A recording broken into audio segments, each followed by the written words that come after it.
Good afternoon, everybody. Welcome to LUMIX Live this week, our first live stream of 2026. I've had a nice couple of weeks off, being able to kind of recharge, not have to really think about work at all, kind of just enjoy the holidays and life. So, super excited to get back into the swing of things. And I wanted to kind of take this first stream of the year kind of a little bit more simple than some of the other ones. Well, maybe not necessarily more simple than the other ones, but it's kind of more open it up to general AMA like we've done a lot of the streams. With the holiday season being over, I know a lot of people may have picked up new gear, may have questions that, there'd been a little bit of downtime and, you have the opportunity to kind of mess around with some different equipment or just contemplate new ways that maybe you want to use equipment. So just wanted to use this week to kind of answer questions. I've got my S1 Mark IIe hooked up, so I can run through some of the menus here. And as always, if you have questions, if there's things that you want me to explain or demonstrate about the cameras, just make sure to tag at LUMIX USA. This way I can see it. I can then be able to hop over. Like I said, I've got my S1 Mark IIe hooked up here, so we can go through the menus. We can talk about different capabilities and just kind of answer a question the best of the ability that I can for you. Before I jump into that, if you have purchased a new piece of LUMIX gear over the holidays, make sure to take a look. If you're in the United States, take a look at the LUMIX Pro service capabilities available for U.S. Purchasers. The red tier is free, so if you've purchased the camera, follow the QR code right below me, get yourself registered. Get you the 3-year extended manufacturer warranty on top of the purchase. It also just gets you set up into the program, so in case you do have a situation where maybe you need to send the camera in or you need to have any kind of service done to your camera lenses, you've got access to it. You don't have to go through the general Panasonic service and support, which handles all of our electronics. But if you're someone who prefers higher levels of service and support, you can always upgrade into the Platinum tier. That is a paid level service that gets you that 3-year extended warranty, just like the red tier does. But on top of that, you're going to get things like 2-day repairs with next day shipping both ways. You're going to get access to our membership hotline. So if you prefer to speak to somebody about a service and support issue, you can call in Monday through Friday, 9 a.m. to 5 p.m. Eastern time. You also get a lot of the maintenance stuff as well. So you get your sensor cleanings, lens calibration, firmware updates, camera cleanings, stuff that maybe you don't necessarily want to do on your own, but maybe you'd rather have someone just kind of give your equipment a once-over. You have a number of opportunities to send that stuff in throughout the year. And then also you get the 20% off out of warranty discount. So should you have something happen that would be outside of a manufacturer defect or a warranty type situation, you do get a break if you're into the Platinum tier. So if you've picked up new equipment, especially over the holidays, maybe now's a good time to at least get yourself registered on the Red program. The Red tier is free. It's just something available with the purchase of the cameras in the U.S. If you're not in the U.S., check your region for what kind of service and support program is available. It does vary region to region, and we do have service and support available everywhere that Panasonic products are sold. It just may differ depending on how you get that service done through the programs. So, with that, let's take a look at some questions that came up ahead of time. I see Cliff is here. It's good to see you, or good to read your comments, Cliff. Thanks to Panasonic service. Oh yeah, I had read, and I'm glad the service team was able to get you all kind of sorted with your S1R2. I know that unit is with the service and the way that kind of stuff happens. If there's abnormalities like what you were experiencing, that kind of stuff gets evaluated and checked, to kind of determine what was the cause, why was that happening for your unit. And yeah, I think it's a good point about, I'd say, like, in general, the community that we've got built here, through the various different platforms here on YouTube, over on Discord primarily. If you've not checked out the official Discord yet, go take a look. The link is down in the description. Lots of conversations. We have an entire section devoted to tech support, where myself, I hop in. I haven't been in there over the holiday break because I literally took an actual, like, I'm walking away from work for a little while. But we also have Jacob there, who, if you've been over on the Reddit forums, you've probably seen some of Jacob's posts as well. So yeah, we have that there. We have an entire suggestions channel as well, where, if you want to ask something here, obviously ask it, and give us your suggestions on the YouTube platform as well. But over on Discord, there's also a channel devoted for you being able to put those into a place where we know from my feedback from the Discord platform is going to get fed into the engineering team and the planning teams. And then there's also, like, contests and stuff that are always running over there. So there's always, like, photo and video contests. There's share your work sections. It's a really, really cool place. But it's a fun place to kind of hang out. It's a great place as a resource in case you've run into something, if you want to get, kind of peer response answers, people that are in the industry as well with you, maybe they've got experience with stuff, being able to troubleshoot things that kind of seem out of the ordinary, like Cliff's issue with his S1R2. Being able to test this, being able to have a relatively larger sample size in an area where that we are participating in, we are there to support you, I think is an awesome benefit that all of you have access to. You just click the link below, check out Discord. If you're like me and you're on PC, you've got the desktop client for it. If you're more mobile, you got the mobile client for it as well. There goes my SmallRig tool. Lots of fun. So really big promo for Discord. So if you're not over there, go take a look at it. Links in the description.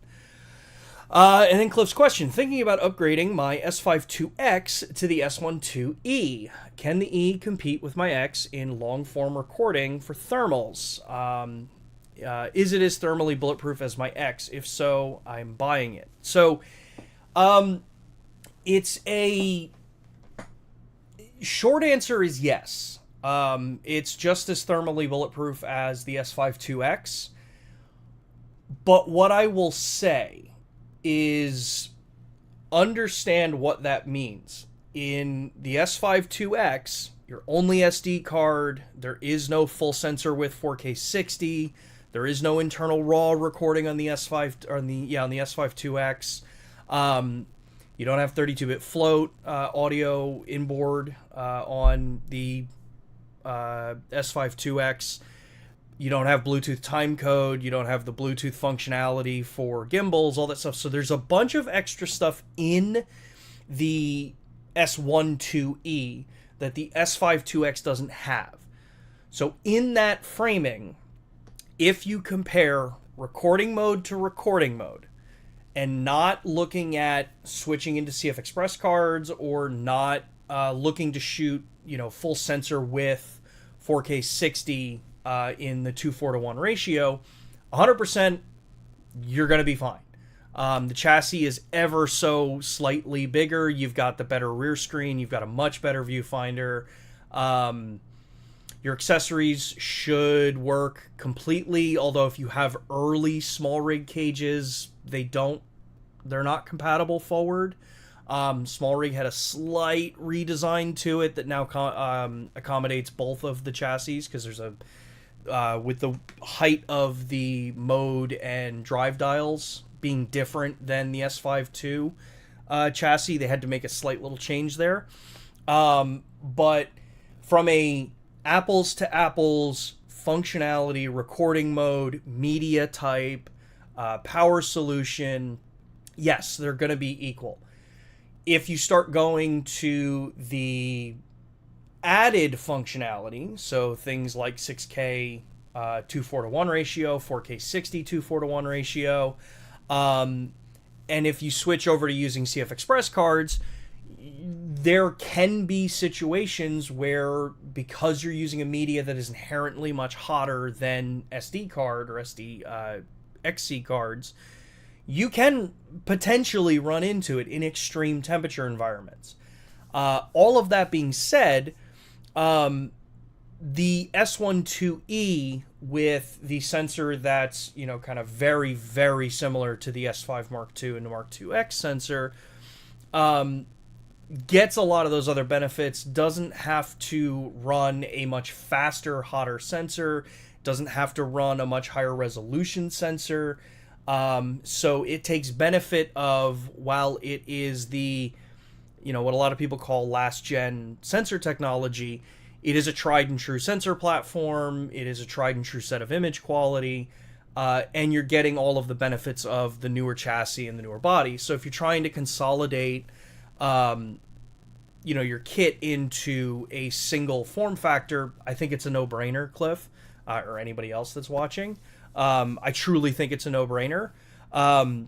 But just understand, there are some differences. There may be some circumstances where you're pushing the camera harder than the S5II or the S5IIX could ever go, that you do go into some additional territory. And these are going to be on the extremes of the situations. So when it comes to things like thermals, these are going to be on the extreme side. So where an S5II, S5IIX, 4K 60s from a Super 35 region, on the S1II, you can do 4K 60 2:4:1 ratio from a full sensor width, but that is a more processor intensive. It will push the hardware a little bit harder. Now, granted, we do have the new firmware updates for all three of the cameras that came out in November, so, if you do go this route, make sure you're running the new firmware.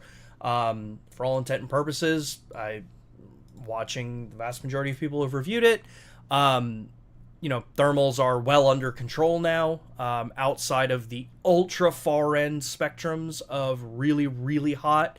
And remember, we do our testing to 40C. I think the recent tests I saw were up at like 45C, which is exceeding what our specifications are. So if you exceed our specifications and you have thermal limitations, don't be surprised. We are telling you. We have a whole list online. In fact, I think actually down in the description I have a link to the pages. But yeah, it's going to be a solid camera. You're going to get all the benefits. Like, if you really like the way the S1R2's handling, the functionality that you get, the menu options, the customizability, the added benefits of the different Bluetooth functionality that's added. Can't really say flow or lab support as a differentiator, because now the S5II and the 2X have that compatibility. It's a no-brainer improvement. Is it something I'd say, hands down, if you have an X, everybody should be going out to buy an S1II? Not necessarily. I think if you look at the way the series is set up, is so S5II, S5IIX, they, first gen of our, intro into full frame with PDAF. They're solid platforms. They've sold incredibly well. They've set a really good base for themselves. And if you go into an S1II series, the S5II makes, great B cams. If you're, kind of someone who takes a model, upgrades, and then keeps that old model as kind of, your B cam or your backup cam.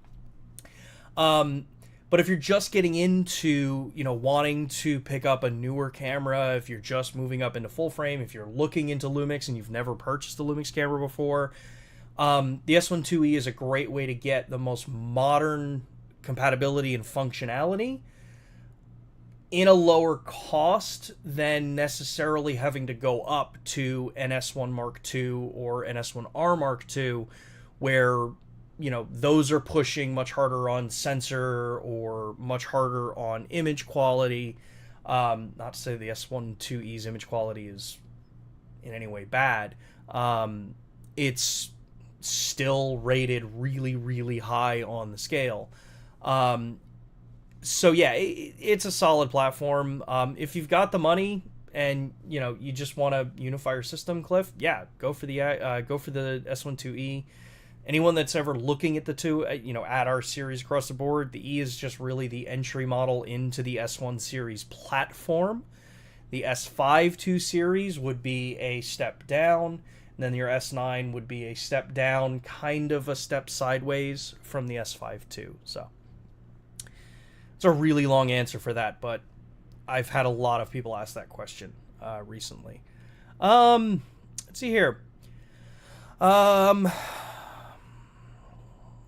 hope soft skin feature is updated for the S1II and S1R2. If it is technically impossible, I hope the soft skin feature is included in the next body.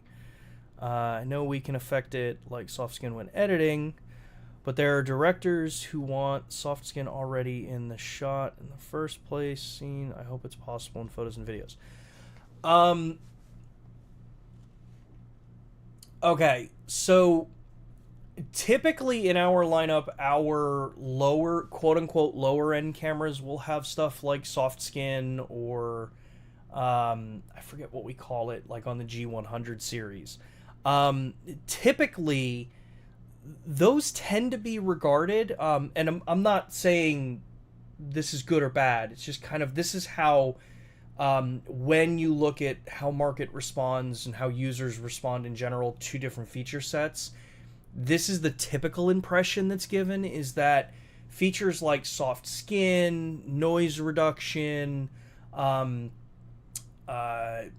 panoramic, although that's a whole nother can of worms, a lot of those things are considered entry-level features that, for the most part, typically do get kept on entry-level cameras, but then when you start advancing into higher-level professional equipment, you usually see those features removed for adding other things into the cameras. Because remember, cameras they have internal storage for how big of an OS you can put on them, like your operating system. Because cameras do run an operating system. It's whatever the UI is that the camera manufacturer is using.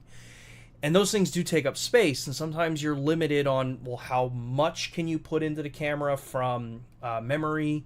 How much can you put in there from processing? And a lot of times, especially over the years, a lot of the filter effects and stuff like that, if you've noticed, higher end cameras start removing them because not enough people are using them, and there's better use of the capabilities of the camera by not having them in there. So say if it was a toss-up between having like a soft skin feature, which would in effect, in most cameras, it's basically just like a Gaussian blur kind of filter thing. Very rudimentary description of it. Usually they're very simple, they're very basic. And when you start getting into like an S1II and higher level camera, you start getting a lot more people across the board that want a much more unprocessed image as the primary. Processed images are fine on lower tier cameras, but usually higher tier, that's where it's like, they want it as clean, quote unquote, but clean means different in the higher end pro. Now, to what you're saying about, how some directors may want the soft skin already, I will say that there's also a very big difference regionally with this, it seems. I can speak a lot about how the US market tends to respond. A lot of times, if you look at a lot of what goes into stylistically people want to see in cameras or what a camera produces in the US, it tends to be more of a like raw image. We want less processing. We're fine. We're more comfortable with noise that has to be processed in post, because the texture's there, the information's there. People don't like over sharpening. They don't like over noise reduction, especially now as you start looking at comparisons of, especially after the S1II came out. You look at, cameras from a few years ago that were 4K compared to cameras that are now that are 4K, and you're seeing massive differences because of noise reduced to be able to claim really high low light numbers, but now you've just obliterated all your detail. So that being said, other regions really want those kinds of features in the cameras, and our team is always discussing and working with, kind of users throughout the globe to kind of understand, like, hey, is this something that on a broader scale more people want or would find benefit for? Does that outweigh, like, is there something that it would remove from the cameras to have this particular feature? And this goes for any kind of feature. Would we have to take something out to put this in? If we don't, how important is it? Is it something that can be done quickly with very little resource, time, and money put into deploying it in the camera? Is it something that's going to take a lot of effort and time to put in to meet a standard that we set for what we want it to do? All of those things kind of come into play. So we are always listening, if enough people are asking for stuff like a skin smoothing functionality in the cameras, it'll always be seriously considered. But a lot of times features have a relatively high bar to meet to be included in the cameras. And sometimes they're not as easy to deploy as we would think. Case in point, if you look at things like multi-exposure, right? Multi-exposure was not something when we changed from the Venus engine series to the L2 series engines. That was not something that was just easy to bring over to the new architecture. That took a number of years to recompile, rewrite, redesign to work on the new sensor or the new processor architecture before we were able to deploy that into something like the S1II series. And even there, it had to come as a firmware update. It wasn't something that, we ever said was going to come into the cameras. We had been working on it, wanting to, kind of bring that back. Same thing like focus stacking. A lot of people like to point out, we had focus stacking in the G9, the original G9, and some of the, earlier cameras. But also forget that those were video-based ways of doing this. So they were only JPEG, and it was running through an MP4 video file to merge them. The results weren't necessarily the greatest compared to what we can do now. But then when we made the new engine transition, we stopped doing 4K, 6K photo. We were able to process images faster. We were able to do RAW. But the algorithms for being able to do things like stacking and the focus bracketing for stacking it took a little bit longer to be able to actually, kind of write the code, make sure that it worked, make sure that it deployed properly, that it produced an acceptable image out of it. Excuse me. So, all of that to say, certain features, the more people let us know, like, hey, these are important features, this is the use case, this is how we would use it, this is why we want to use it, the better it is to help a company understand. This is true for any company. The better it is for the company to be able to understand, why is this something that you want to be deployed? Because any feature addition to a product always has the barrier to overcome of, well, general consensus has been telling us X for the last number of years. That's what we built for. There's always plans that are built, anticipating where, needs are going to go. Like OpenGate. We've been doing OpenGate the longest in modern era within our cameras, and only recently have companies finally, followed our footsteps to be like, oh, I guess OpenGate's kind of a thing. That's why we have such a well-refined system for it, and everyone else is kind of still playing catch-up with it. So keep letting us know about those features, about your desires for them, things like soft skin in there. Yes, you can still do it in post-process, and that's the conventional wisdom is users typically want control over that in post. If that is changing, and obviously we have, studies, and we have our own information that we go off of as well. The more that kind of stuff is fed back and either supports or challenges a perspective, the more information, the better products you eventually get in the end. Whether things like that can be a firmware update or whether or not they require a new camera, those things are a little more up in the air. I do like to tout that we have a really good reputation of firmware updating and feature additions into the cameras that are stable and don't require you to send products in to be serviced, all that kind of fun stuff. But be aware that not everything can be firmware updated. Sometimes hardware is required to do certain things. Case in point, Bluetooth timecode. It's not something that the S1II series can do. It's something that the S1II series can do because of a tiny little change in some hardware that gives you that functionality. So, and that actually slides right into the next question was, would love having Bluetooth timecode support added when using LUMIX Flow. Currently, you're unable with USB or Wi-Fi. It disconnects if you try to enable Bluetooth for timecode. Yes.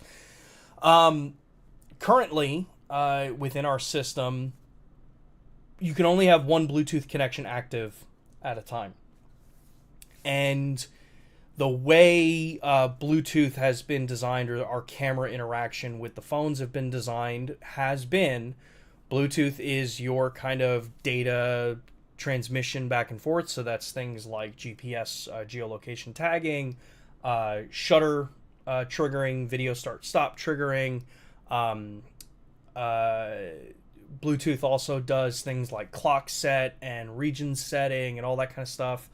And then Wi-Fi handles the much more data-intensive transfers, like real-time LUT file transfers, image transfer, image live view, live streaming on the compatible cameras, all that kind of stuff. Because of that architecture and the ability to handle one Bluetooth connection at a time, yes, that means that your Bluetooth timecode, typically at that point, you're going to set your timecode once, and then you're not necessarily going to leave it attached. The nice thing with the Atomos UltraSync Blue that we're compatible with, if I make my connection and I got everything set up and I've jammed my timecode into the camera and it's all good to go, and then I change over to start using Flow, that's cool. If I need to reconnect into and rejam timecode for whatever reason, I just go into the Bluetooth menu, change it from smartphone to timecode, and it'll auto repair to the generator. Because of how fast it is, and this is my experience, obviously y'all have different experiences with it, I don't need it, and I don't treat Bluetooth as as it's permanently locked in there and it's running live, because that's not what it's doing. When you Bluetooth, it's jamming the timecode into it, and then it'll check it. When you have the solid TC icon, it means that it's connected and it's linked and it's jammed. When you disconnect, you're still running on the same timecode. So being able to jump back and forth from them is pretty easy. You just change what the Bluetooth toggle is for it. And typically, if I'm going to be doing that, I'm not recording at the same time. So I wouldn't be using the monitor. I wouldn't be using Flow, as the monitor like that. I would be doing it between shots. I'd be doing it between set changes or things like that, where I'm probably moving the camera. Maybe talent is on a break, maybe, crew's on a break, or maybe you're taking a break or something like that. So at most, if I've ever done anything with timecode, like I may do, check it twice a day. First, I'll do it first thing when I get there in the morning, get it all set up. And then maybe again at lunch, like when everything's kind of like broken down, or, kind of just, we're taking a lunch or a break. Then I would go in and just, re-sync timecode across them just to double check. And on the newer systems, I've not found them to drift at that point. So my entire day is cool. I just have the device sitting on a table so that, if I turn it on and it links up, it's good to go. Does that mean that it would always stay like that? Not necessarily. We definitely, talk to our engineers about like, hey, this is something that users are experiencing. Some users are saying that they would prefer to see it run this way.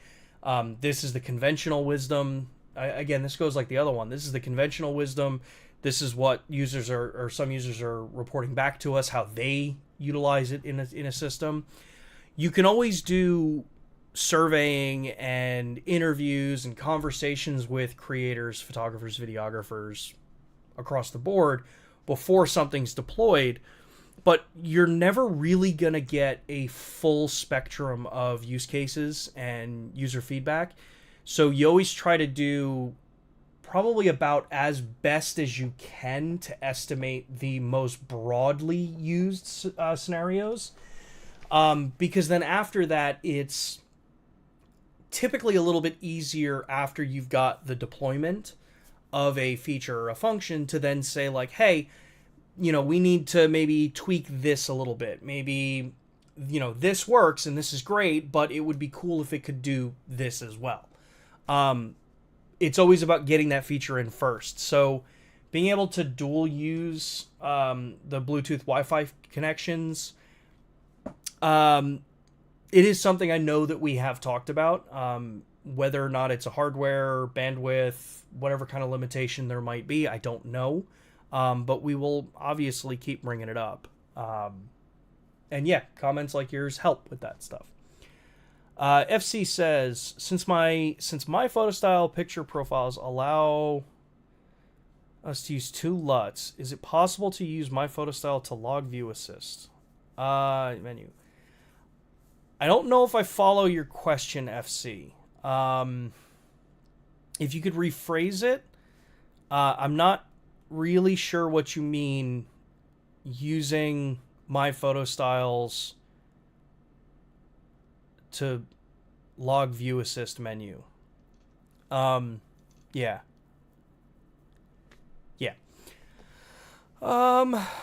DJ says, I've exhausted all of my questions in 2025. I have no questions for 2026.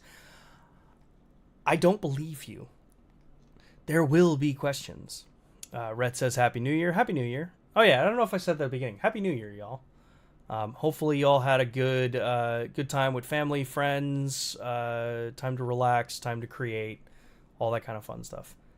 FC says, which lightweight media player on Windows do you recommend that allows Rec 709 LUT to view vlog videos similar to Log View Assist in camera, but for the computer? I don't really know of any lightweight media players. I just use Premiere. I've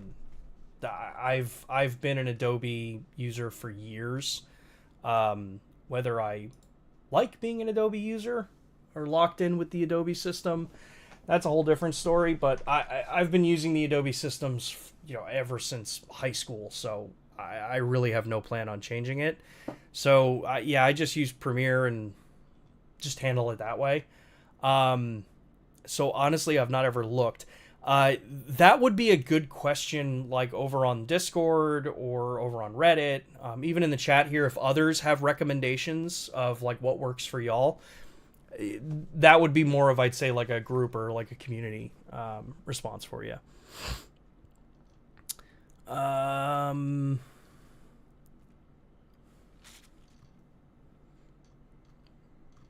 Where did we go? Sorry, all my comments just jumped way down.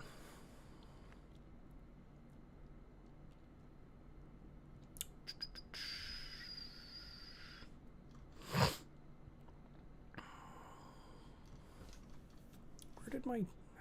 Okay, so that's where I was. Could we get an improved autofocus algorithm, especially for face and eye tracking? The S1II tends to focus wherever it thinks is best instead of staying locked on the eye. We're always looking to improve it, but I rarely see any kind of supporting evidence of the eye or face tracking not doing what it's supposed to do. The more evidence you can produce, the more, kind of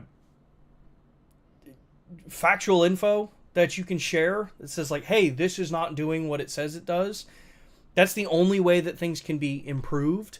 As it sits right now, I mean, like I said, if I go through all the forums and Reddit posts, I'll see a few candid things posted of like, oh, it's missing focus. But then when you dig in and ask the person questions, they're not even using the right modes, or they're using these obscure settings, or their expectations are way higher than, I mean, even the top rated autofocus systems in the world would be.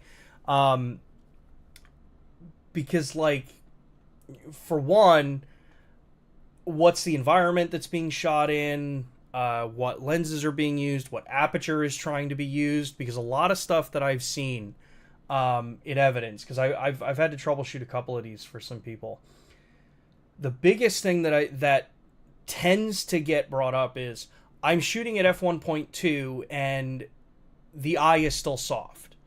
Well, when you look at what lens is being used, one, it's not really that great of a quality f1.2 lens.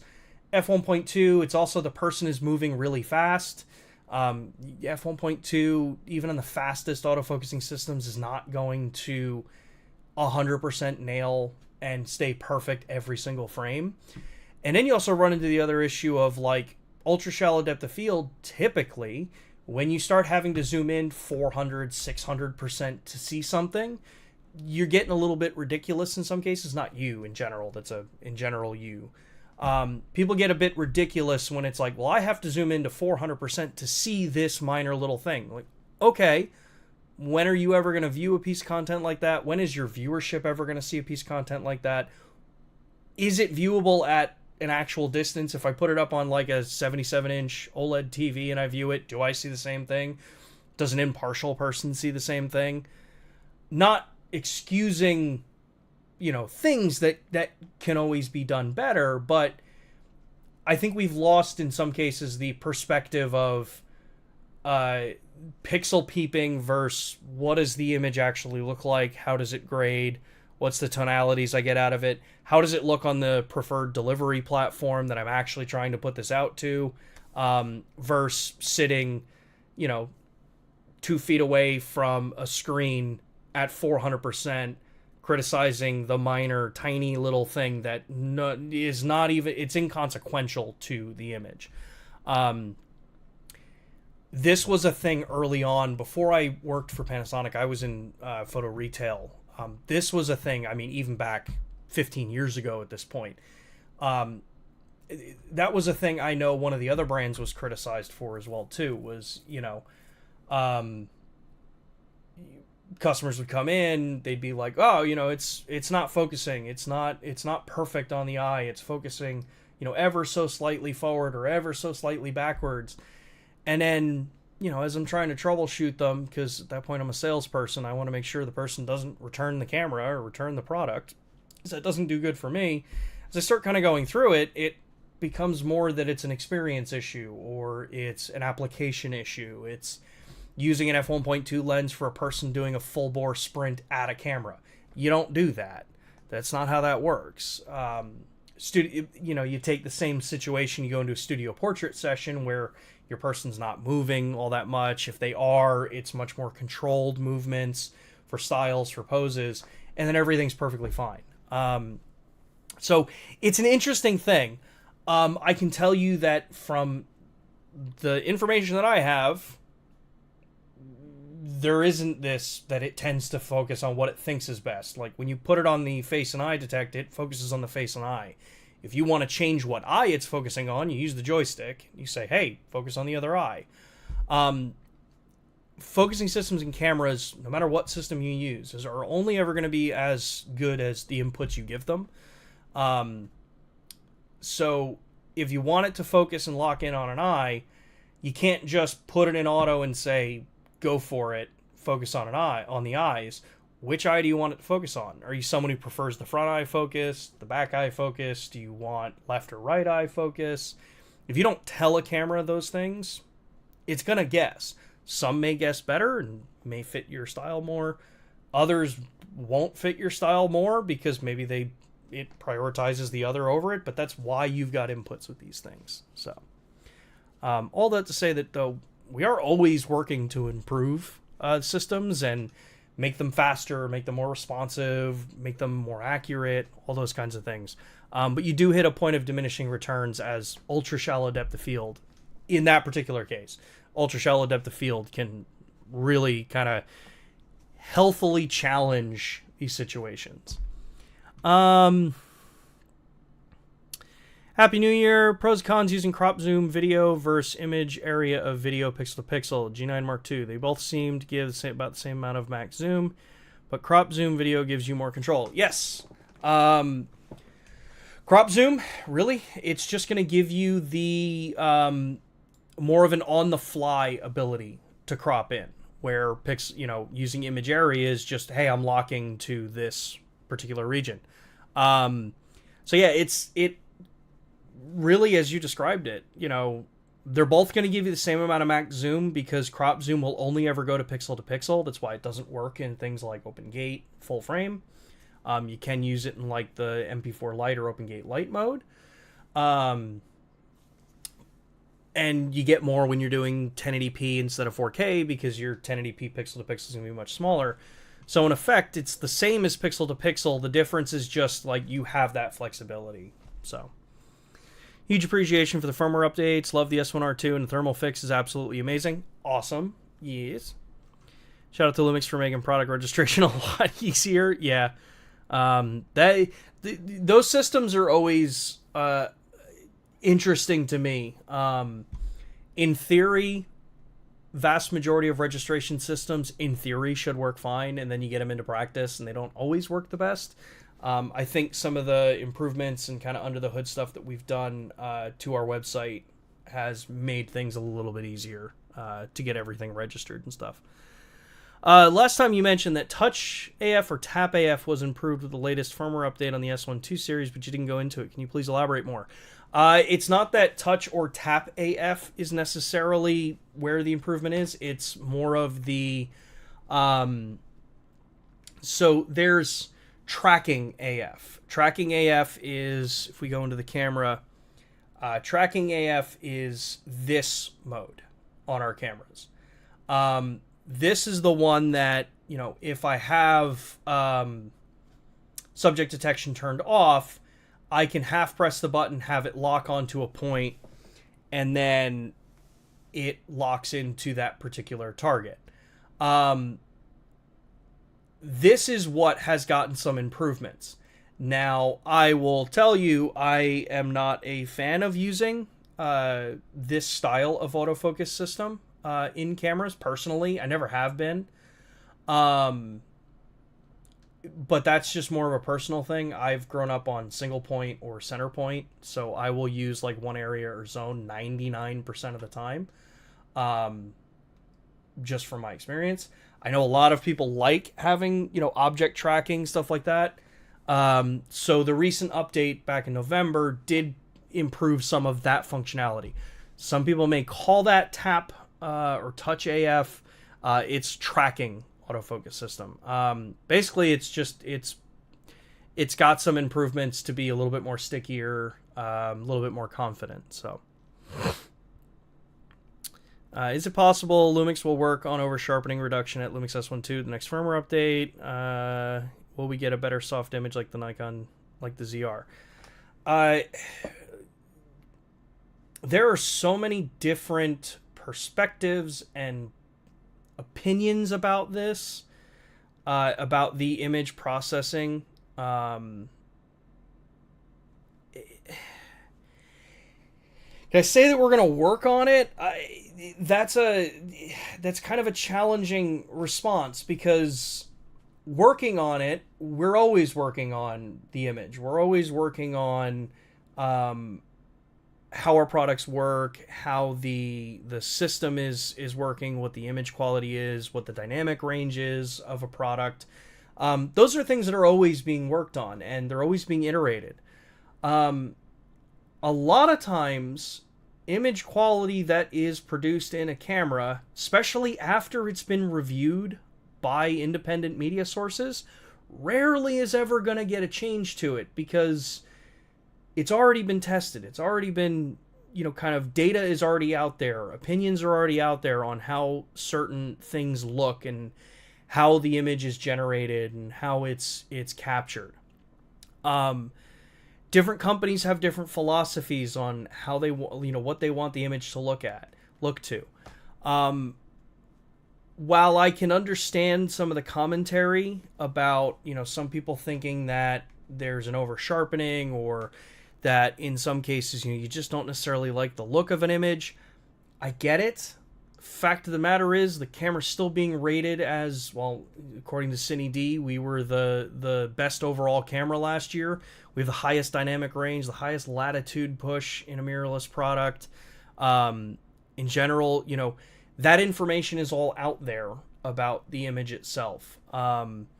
There are things that people are doing to the cameras. Kalari with their optical low pass filter. I think a lot of times people look at it and they're like, I really liked the S1H image. Well, yeah, the S1H had a low pass filter. The S1II series and the S5 series don't have low pass filters, but Kalari makes a drop-in one that you can put in there. And stuff like that can soften an image. The other thing is that a lot of other companies that have a softer image are getting a softer image because they've got worse processing. They're packing with a ton of noise reduction, or they're using a far inferior H.265 compression.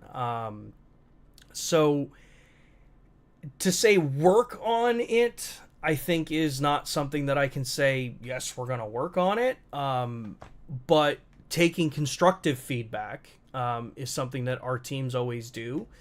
Is, what on a benchmark, what is it that people want in an image? What is it that the tests deploy? Because a lot of times when I hear and I get the commentary about like, well, it's over sharpened, or it's over processed, or you want this kind of noise, or you want that kind of noise, a lot of it is subjective responses. Nothing is objective. We know that it is a very subjective perspective. So that kind of stuff is always getting worked on. It is always trying to be, understood of like, where is that line that people really, really like an image versus, people want more flexibility, or it kind of goes back to that earlier, kind of question about like the soft skin thing, right? At what point is the image ever going to be good enough, no matter what? Because if we go and we change image processing and go the opposite direction, then we get people that are like, oh, it's too soft, there's not enough detail, this is bad, look at how it's destroying all of this. If you go the other way, it's look at how sharp and how, kind of over processed this is. So it's kind of a damned if you do, damned if you don't situation.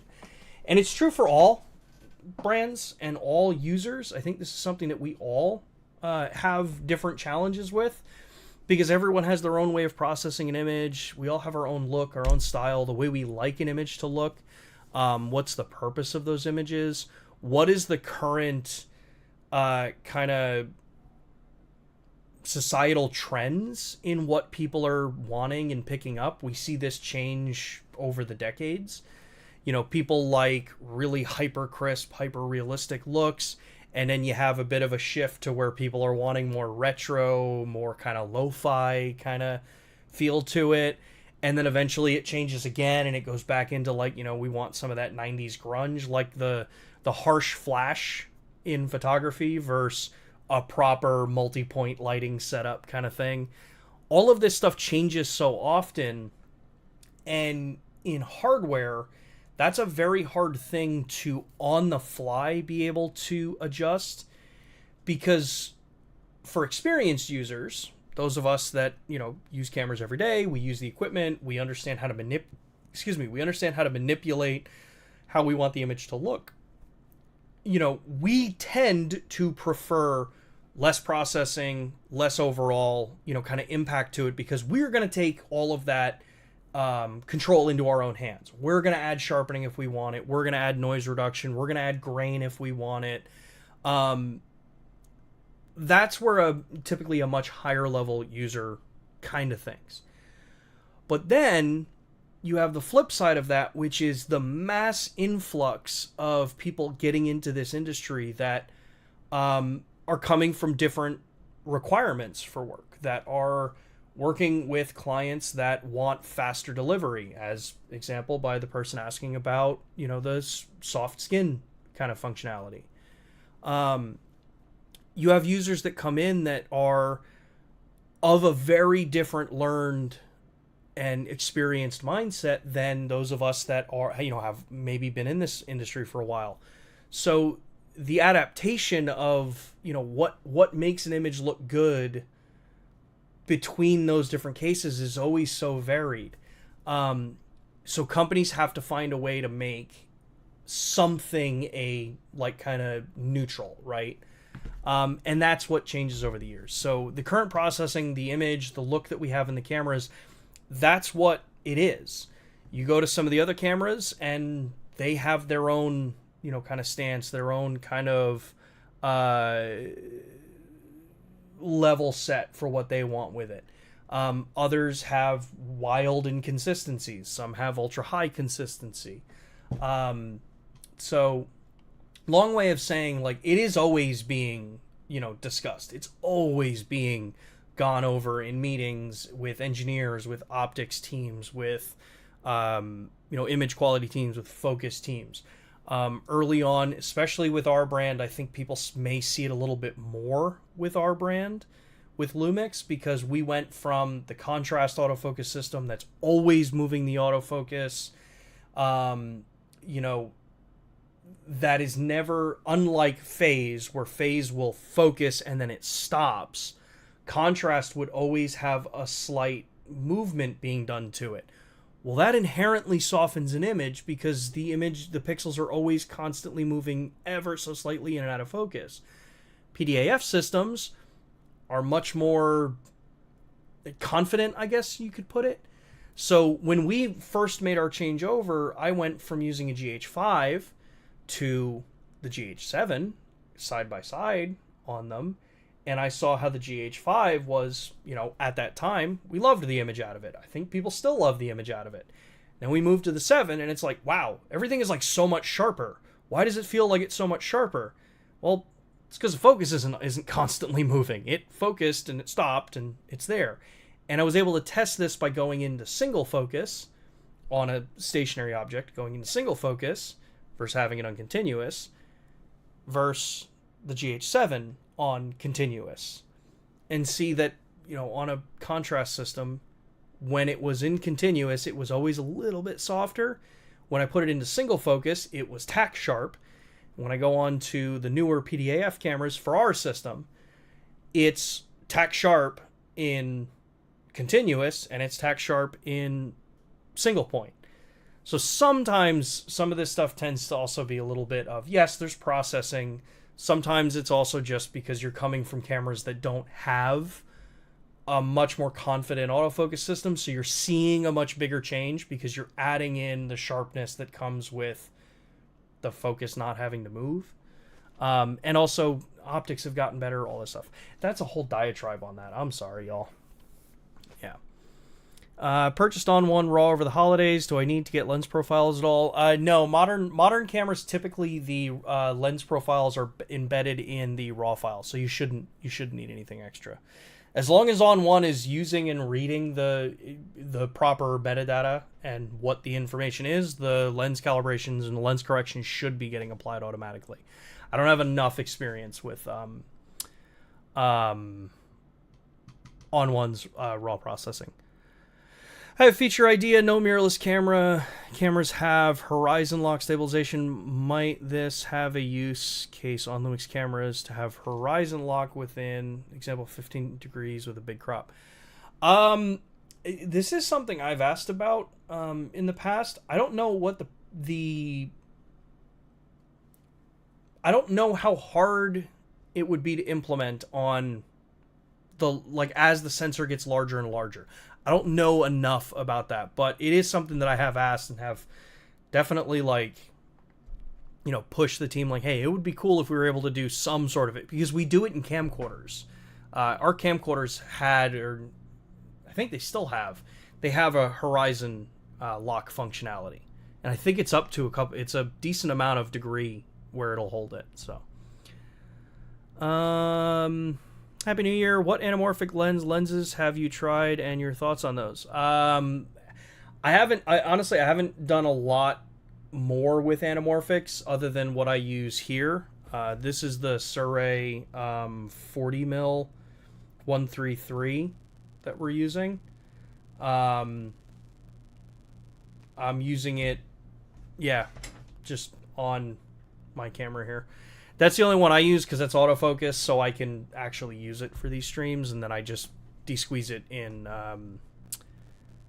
Streamlabs for it.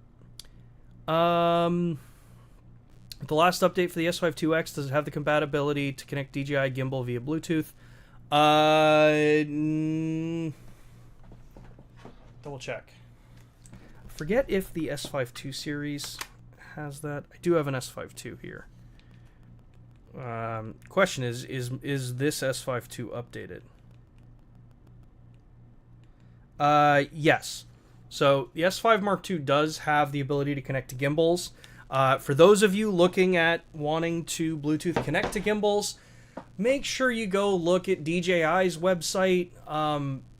We can't magically make the gimbals connect and do more than what DJI lists that they can do on their own website. So go to their website, look at the gimbal that you want to connect to, see if it has Bluetooth connectivity to our system. If it doesn't, tell them about it. Tell DJI that you want to have compatibility with the camera. I know that our S1II series and the S1II series and I think the GH7 and the G9 Mark II have compatibility. I have to double check those.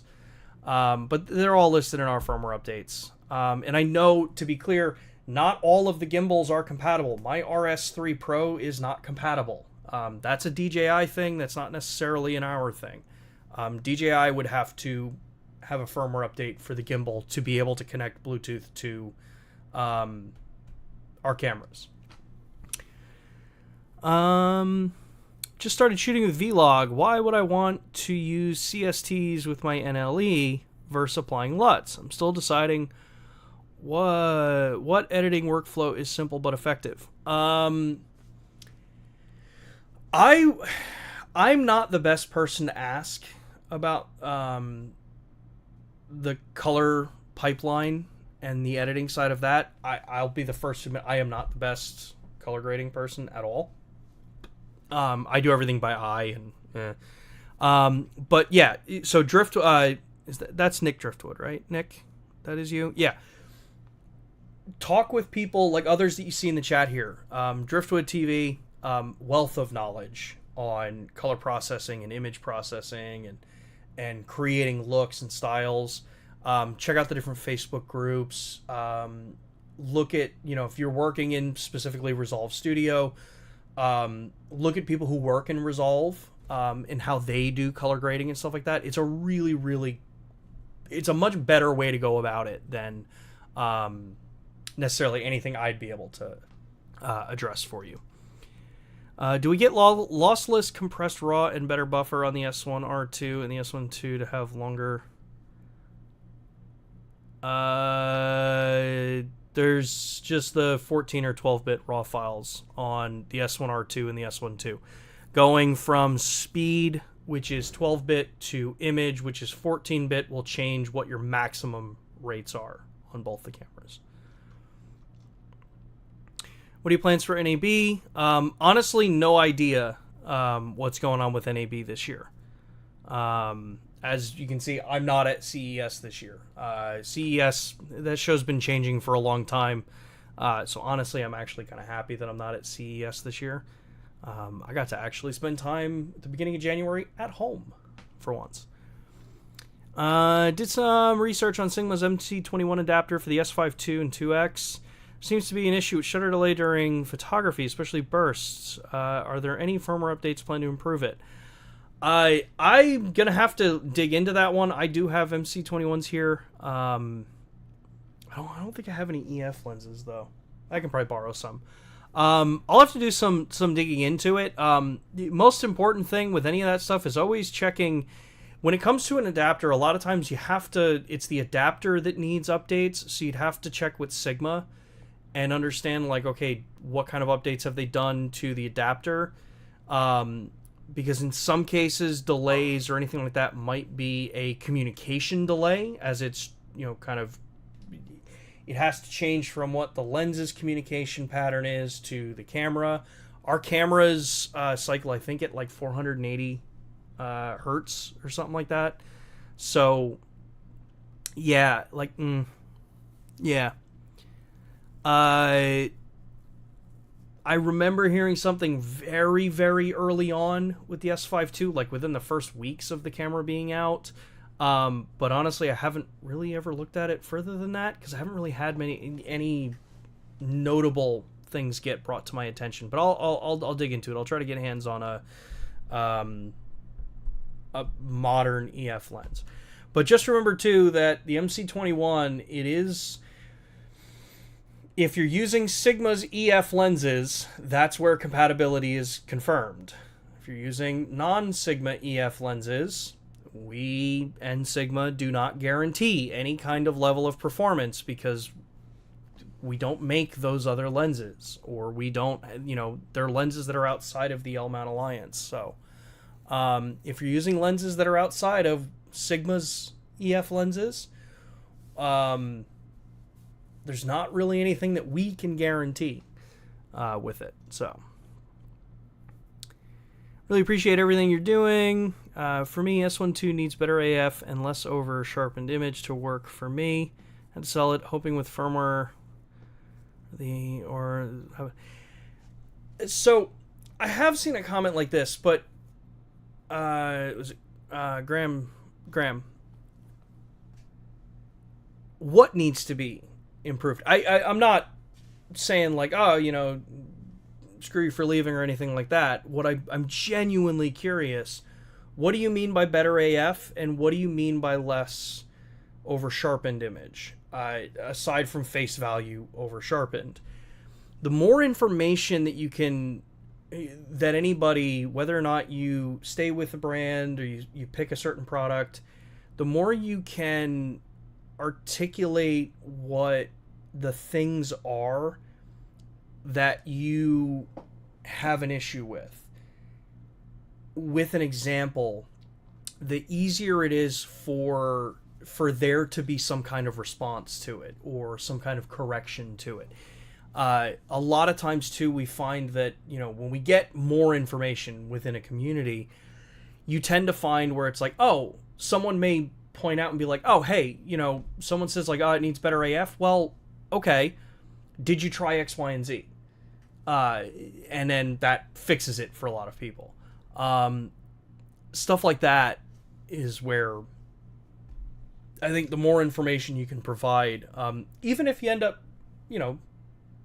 selling the cameras or moving on to a different system, the more information you can always provide, the better a product can be built over time.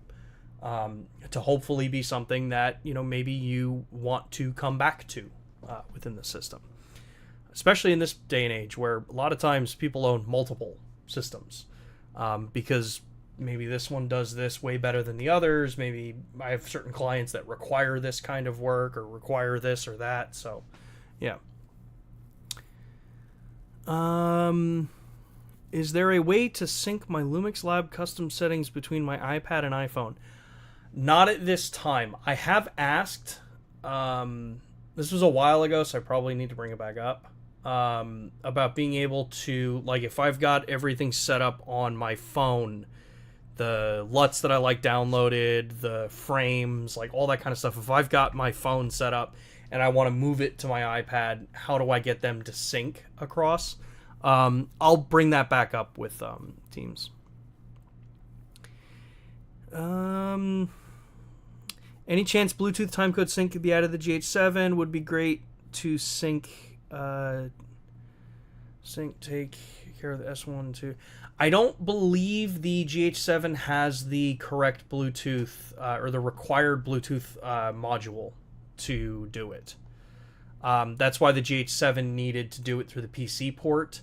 So what you could do is if you're using like UltraSync Blue, I think it's UltraSync. Photo Joseph has a good explanation on the UltraSync system.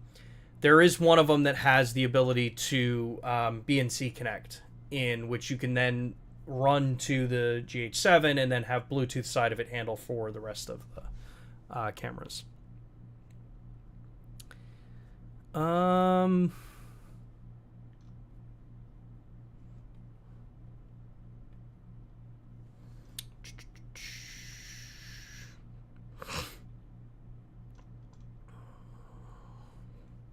please implement saving eye dynamic range settings in my photo styles.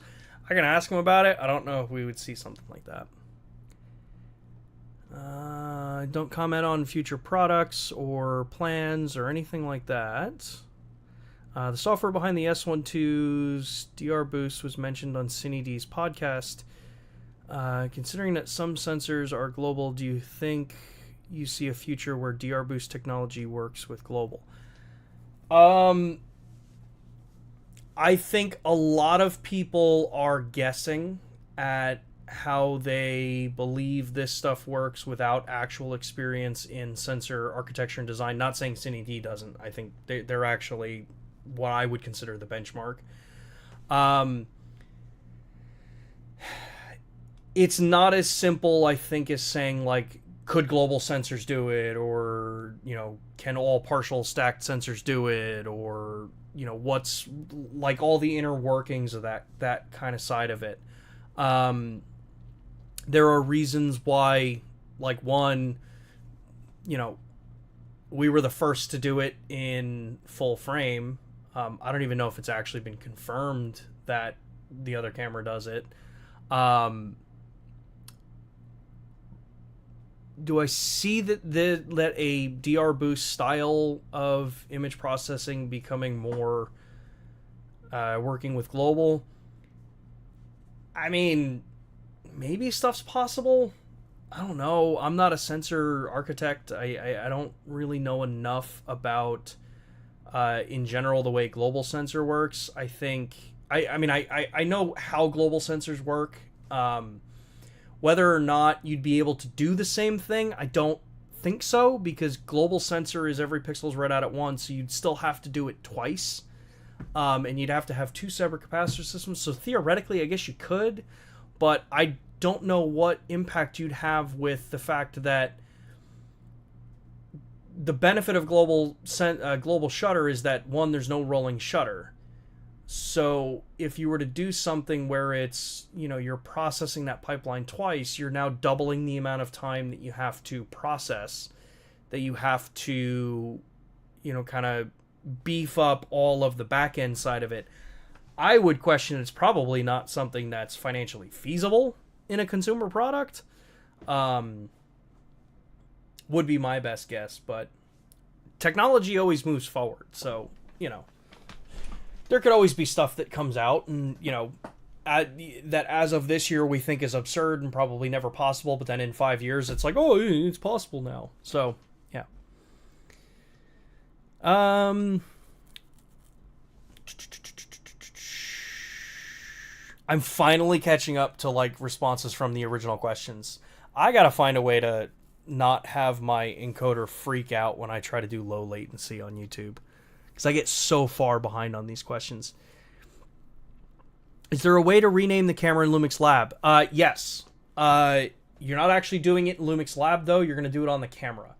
If you want to rename your camera, you're going to go into the settings. You're going to go to LAN and Wi-Fi. LAN and Wi-Fi setup.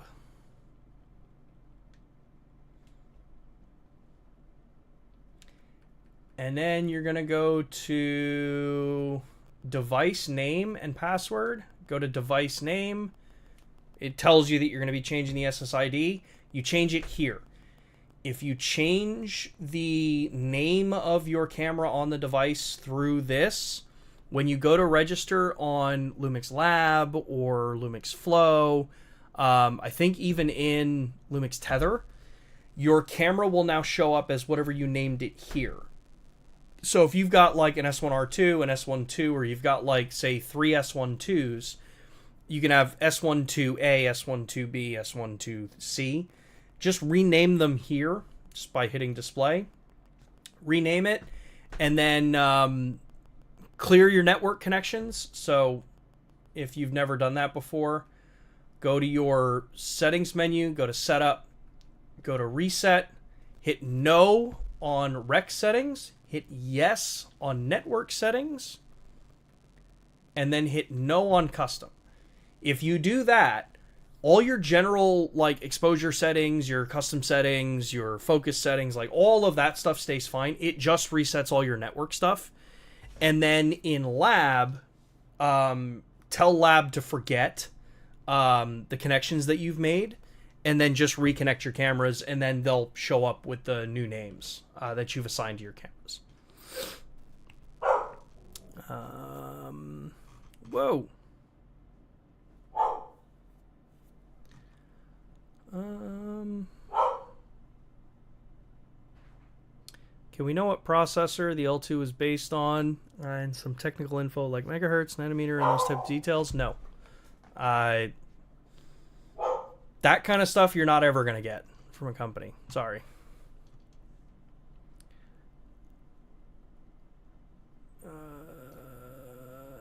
For those in chat, LUMIX USA is a separate division in control of camcorders in the X1600 internal NDs. No, it's same division. I work with those camcorders. What was the question about that, though? As I'm, like, scrolling up.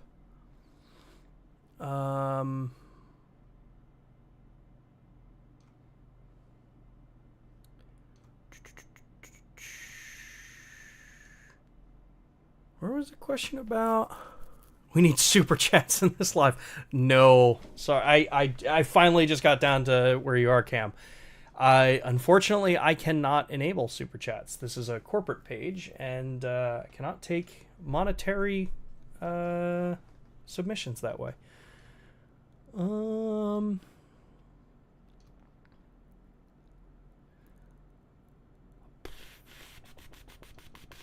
Someone was talking about the NDs, but I don't see where that was. Anyway, yeah, our camcorders, it's the consumer division. You have to go to the DV camcorders or the PTZ options to go to our Pro AV division. But the Pro AV division and the consumer division are the same division in Japan, so we all work together. So, more questions.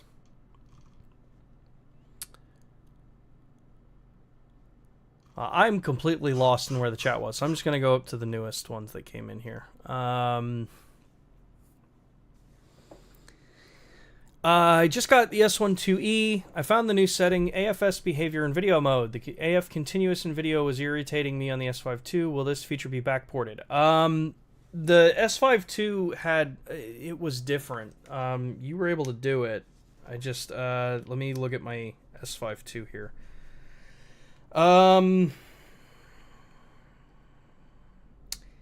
Where is that setting? There's a way to change continuous autofocus in video. Actually, it would probably help if I was in the video mode. The newer camera just kind of changed where it was in the menu, but on the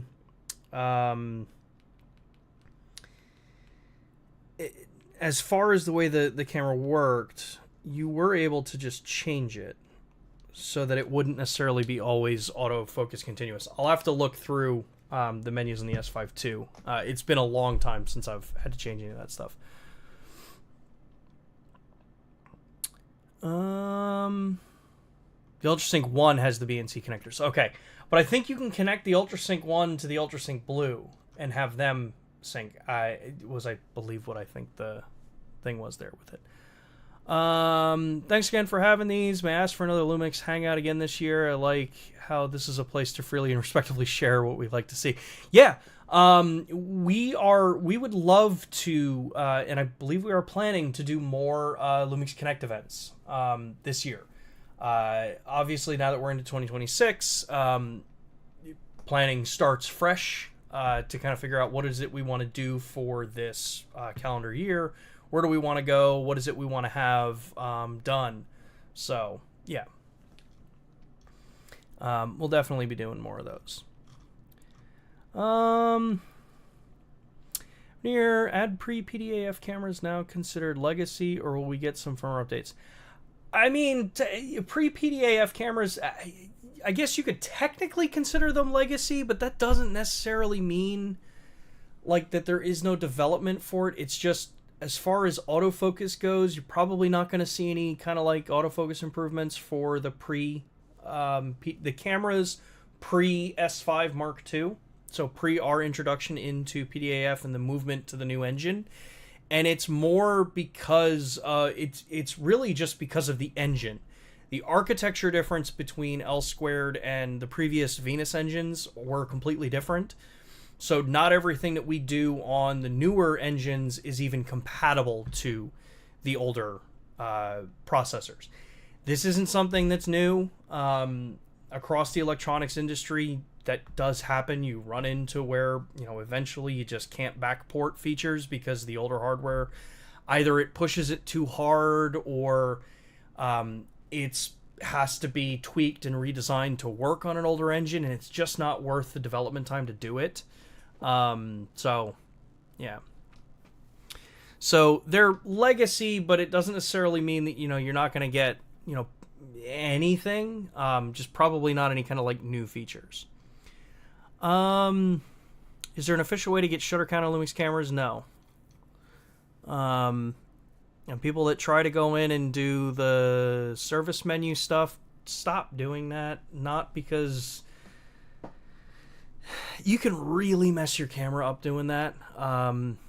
Good example, I've had a camera before that was in service mode that had Arilog C3 installed on it, that had, you know, like everything was set the way I wanted it. When it was removed out of the service modes, all of that stuff is gone.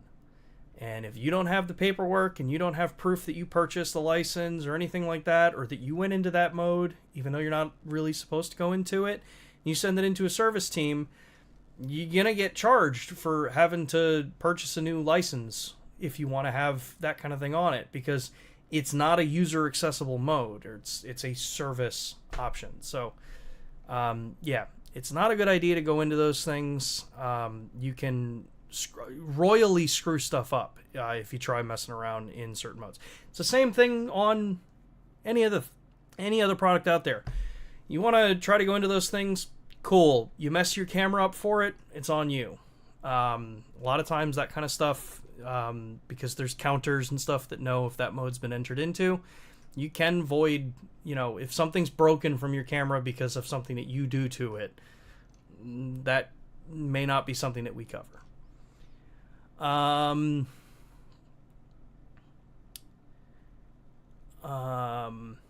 Okay, yeah.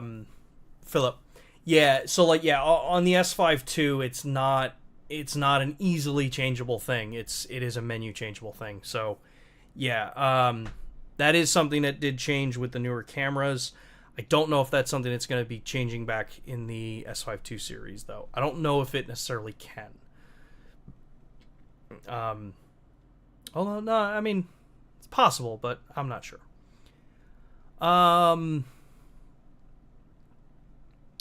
Where can I follow bugs with LUMIX Lab app on Android? Background location access is completely missing, and no foreground service launches with a BLE link. If you go over to, this is from Alexander, if you go to our Discord, under the suggestions channel, you can leave a report there.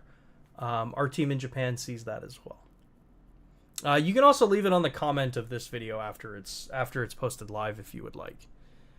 Happy New Year. It'd be good to bring the soft focus back into the filter settings. Filter settings are a very interesting thing. Yeah, I think it depends on the series of camera. Do you know if it's possible via update to lift the limitations on high-res mode? Currently, at most 1 second shutter speed at ISO 1600. It depends on the camera. Across the board, the cameras are typically hardware limited in what they're going to be able to do. So if you go back to like a G9 with its high-res, I think it's a 1 second shutter, and then 16,000th of 1600 ISO was the limit. If we go to the newer cameras, And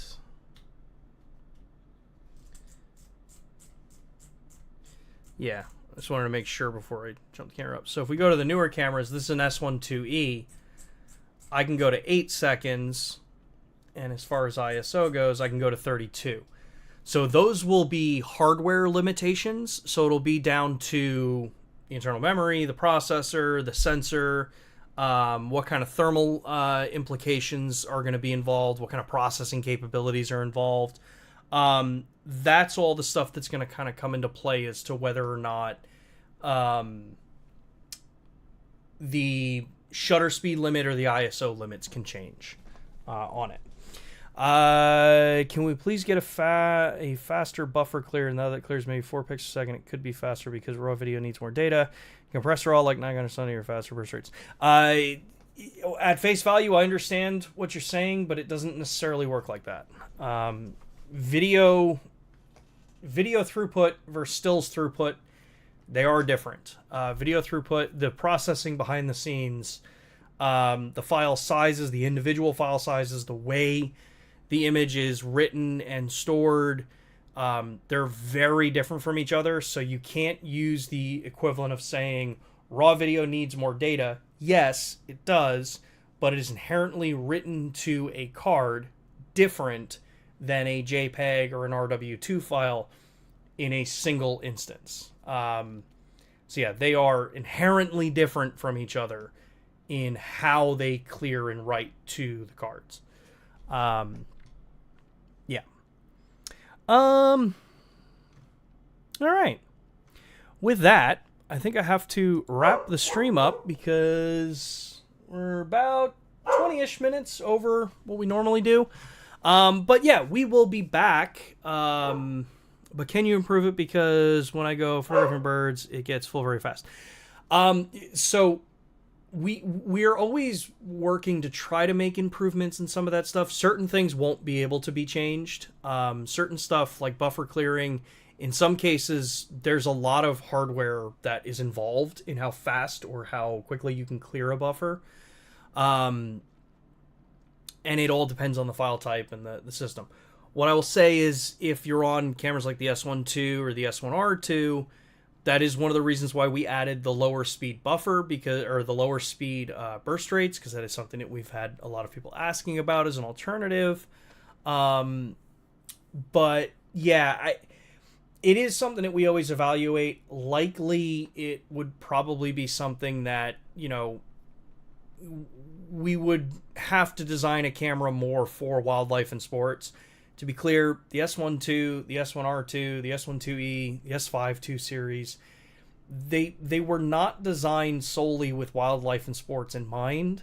So a priority in design was not sports photography, fast wildlife photography, things like that. Compressed RAW does not necessarily fix that problem. There's a lot of things that get thrown around about, compressed RAW or file size this or file size that. It doesn't necessarily, they're not magic bullets to fix or change a bunch of stuff.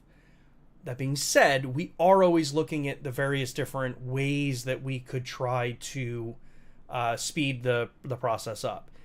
But at its heart, again, the current line of cameras that we sell were not ever inherently designed for fast-paced action, fast wildlife, and sports. They are capable of it. By full means, you can definitely use them. And they have fast burst speeds. They have fast, quick access to, kind of like buffers of imagery.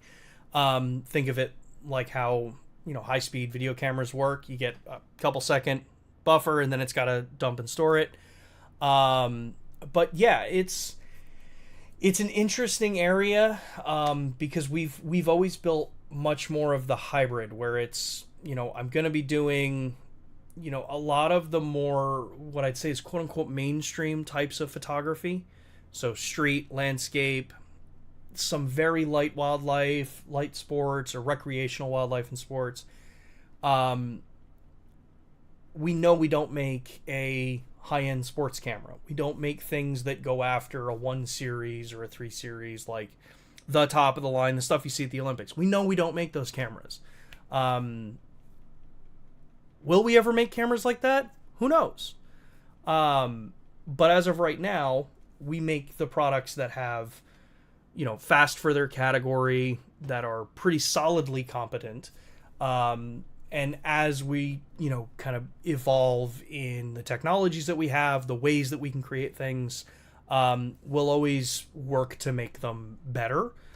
I do need fast burst. I need 7 to 9 pics per second, but I need a long-lasting buffer like the Z8. If you need 7 to 9 pictures per second, I love chicken. Which camera are you using? Because if you're using the... I don't need fast burst. I need 7 to 9 pics per second, but I need a long-lasting buffer. I love chicken. What camera are you using from us? I'm going to extend the stream for this one, because I want to know which camera you are using from us. And I'll wait. Because this is one that I think I can fix for you right now. Hopefully. The S1R2. Okay, perfect. You're using the S1R2. If you need 7 to 9 pictures per second, and you need it to be able to shoot and not have a buffer clear, don't use electronic shutter. Use mechanical. Use mechanical on the S1R2. The mechanical shooting, it is... if you're using electronic shutter, you're gonna fill the buffer very quickly. It's just, yes, that is, you know, kind of what happens. But if I'm using mechanical for my burst rates, and just doing this, I've got the S1R2 here. I want to do this because this is one that I really, you know, if this helps you, I would be super happy. If this helps you, I think maybe you would be happy too. That would be awesome. Let's get to the right menu for it. Okay. Yes. All right, cool. I didn't screw up the settings. So, in the menus, if we go to burst shot settings, you'll see that we've got H+, and then we have the SH1s. The SH1s are the electronic shutter, right? So these are 40, the 20 frames per second ones are the new ones that were added. And then you have the different versions with H or H+. So at H, you're doing 9 frames per second. At H+, you're doing 10.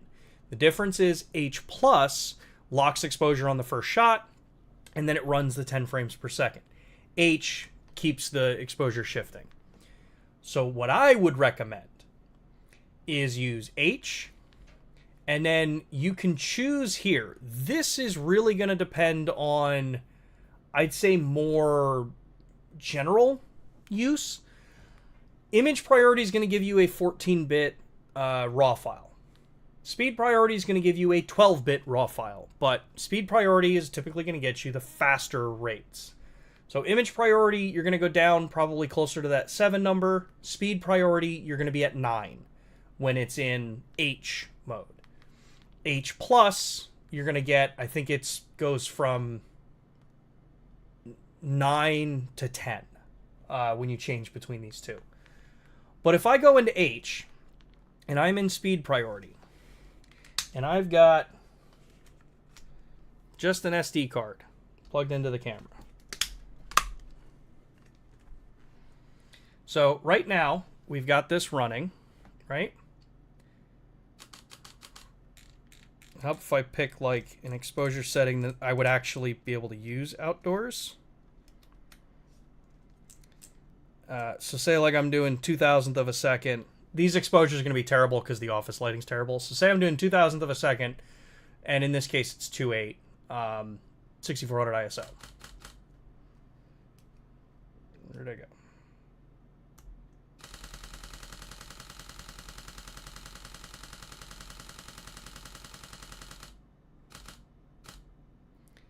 So it went, and it did end up hitting the buffer there. So shooting there, I'm back. I can keep going. The difference is that with the mechanical shooting, it doesn't just up and stop you being able to shoot. It slows the rate down. And it'll change whether or not you're using RAW and JPEG, if I'm just using RAW, if I'm just using JPEG. That'll change on them. So while the cameras you mentioned, yes, the Z8 is way bigger in the buffer for what it wants because that's what it was targeted to. Other cameras, they, A7 IV and A7 C2, like you said, they shoot a little bit faster. Sure, they do. But in our camera, the mechanical burst, it's not going to just up and stop. It will slow down, and it depends on how you're setting the exposures up, what file type you're using, RAW or JPEG. RAW files, if you do RAW and JPEG, you're getting the slowest performance.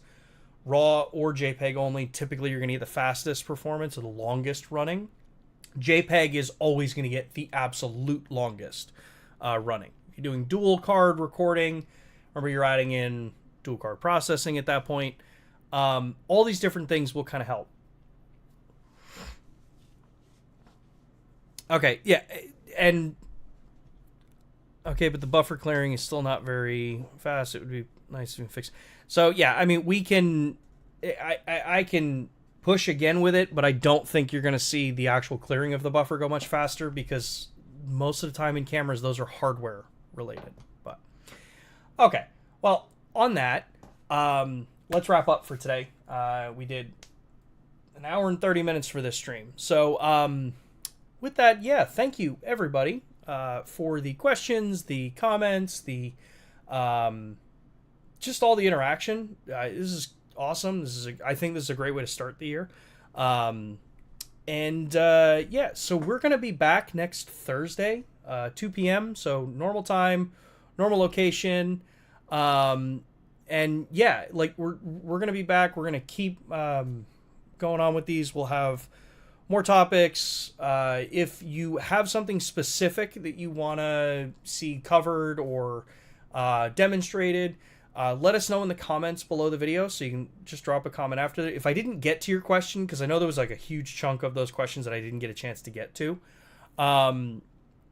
drop it in the comment section under this video, because I will address them next week.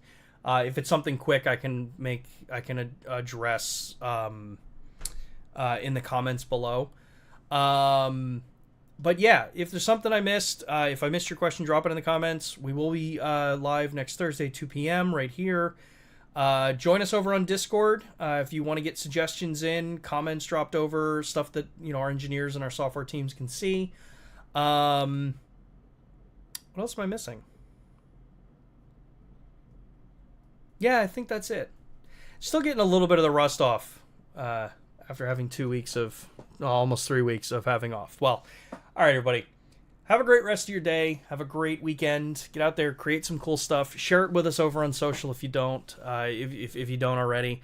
Yeah, I look forward to coming back next Thursday, 2 p.m. right here on YouTube. Later, y'all. Bye.